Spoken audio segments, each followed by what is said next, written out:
It was a challenge to try and capture something as iconic as Alcatraz. You know about this. This is arguably the most famous prison in the world, and now you're in it. Just the space, the physicality of it, because it's quite claustrophobic. When modern-day prisons are designed, they really consider not intimidating people or making the spaces, as least stressful as possible. Well, Alcatraz didn't suffer from those restrictions.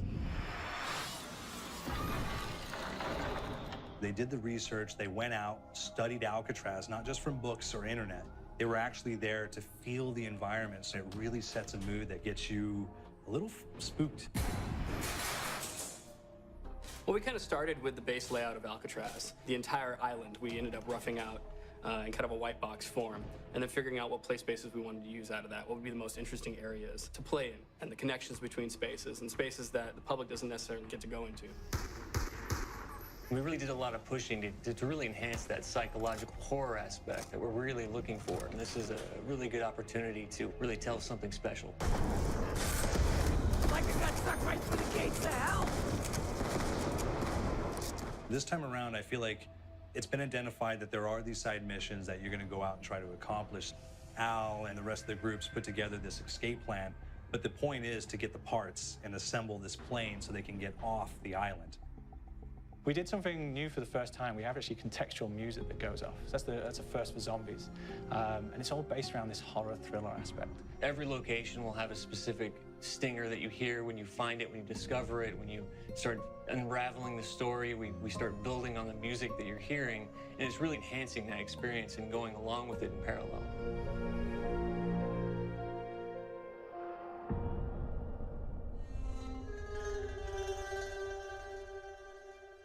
Because we wanted to embrace this kind of horror thriller element, we wanted character actors, guys who could really embody someone and then convey emotion. So that's why we went for guys like Ray Liotta, getting in that kind of guy, we wanted a frantic nature. So he plays a character called Billy Handsome, who's this kind of psychopath who would be employed by the mob to kill people in interesting ways. Chaz Palminteri, he plays a guy called Sal DeLuca, an old mob boss. Michael Madsen playing Finn O'Leary. He's kind of worked himself from the floor, from the streets. He's got his hands dirty and the blood and the guts a couple of times. And then we had Joe Pantoliano, and he plays Arthur Arlington, who's nicknamed the Weasel. Those guys, they bring a quality and a subtlety and timing that you can't really identify or try to recreate. Bring it on! Dirtbags! You start off in the afterlife mode, and that's just going to be what's going on. You're going to try to solve the mystery from the second you start. Afterlife, to me, brings a new element, like a new puzzle element. It forces me to think a little bit more or look for the clues or kind of think of zombies on a slightly deeper level. You see clues throughout the map that tell you, ooh, perhaps if I'm in the afterlife, I can interact with this object, or there's some puzzle going on here that I need to be in the afterlife. Back east, I whacked a dirty dentist with one of these. Took forever, too. Alcatraz has a Civil War kind of fort background before it turned into a penitentiary. And so we had this kind of backstory, the idea that the warden would have collected Civil War weaponry. And one of them is a blundergat. It's a fictional weapon, but the idea of the combination between a blunderbuss and a Gatling gun. And possibly, there might be a way of upgrading it to a more fantastical weapon that the players may find. You all gotta go sometime? You just went now.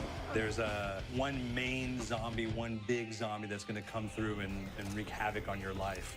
He'll lock down the perk machine, he'll close down the box, so you have to pay to get that open again. So you don't want him to interfere with your process. Now's a good time to pick a fight.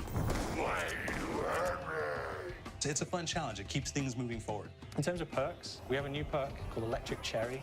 When you reload, it gives a shock around, which scales over time. Who's asking for it, greaseball? There's so much to experience in this map. Every time I play it, there's a new tactic to take, a new experience, a new objective to go for. But there's also this layer of things that we aren't exactly exposing to the players right off the bat and will need to be discovered. Don't let me go. Is it the calling we hear?